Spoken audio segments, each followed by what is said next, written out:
Reka ngusuhuze nshuti muvandimwe, nkwifuriza igitondo cyiza muri uyu mwanya tugiye gukomereza hamwe kwiga igitabo cy'inama ku mirire n'ibyo kurya, aho tugeze ku gice cya 15 kitubwira ngo ibyo kurya bizanira umubiri amagara mazima na resitora zifite isuku. Tugeze kuri paje ya 297, ingingo ya 402 itubwira ngo mu buryo bworoheje kandi budahenze. Ingingo ejo twabonye yaravugaga ngo biteguwe mu buryo bworoheje budahenze kandi bufitiye umubiri akamaro, ndetse mbere yaho twari twabonye indi ngingo ivuga ngo Imana itanga ubumenyi. Reka rero dukomeze twumve n'iki Imana yavugiye umuhanuzi wayo Ellen G. White. Mu buryo bwubashywe ni ngombwa kurushaho gutunganya no guteza imbere ibyo kurya bifitiye umubiri akamaro bikorwa biturutse mu nganda. Umwami Imana ashaka kwigisha abagaragu be ukuntu babasha gutegura ibyo kurya mu buryo bworoheje kandi budahenze.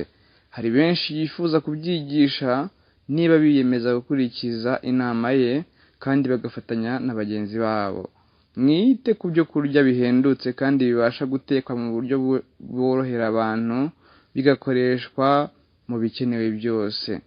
Mwimenyereze guhinga ibyo kurya by'impeke n'amatunda bidahenda mu gutegura.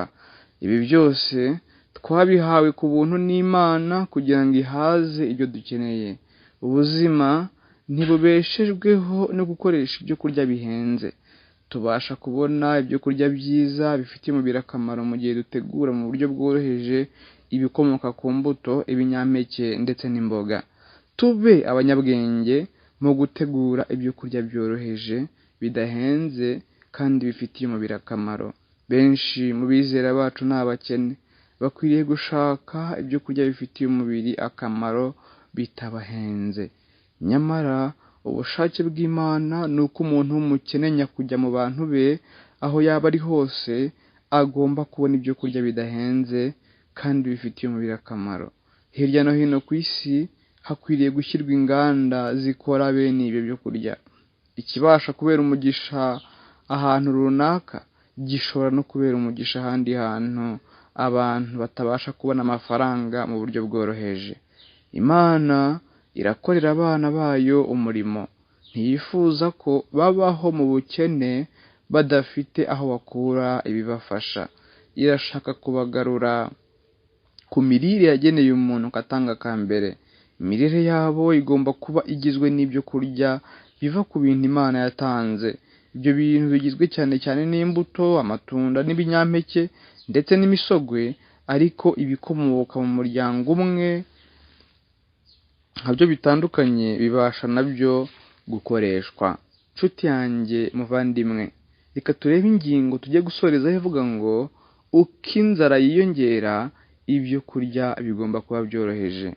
Ikibazo cy'imirire ntikirumvikana uko bikwiriye ku rwego rwuzuye. Haracyari byinshi nanone byo kwiga.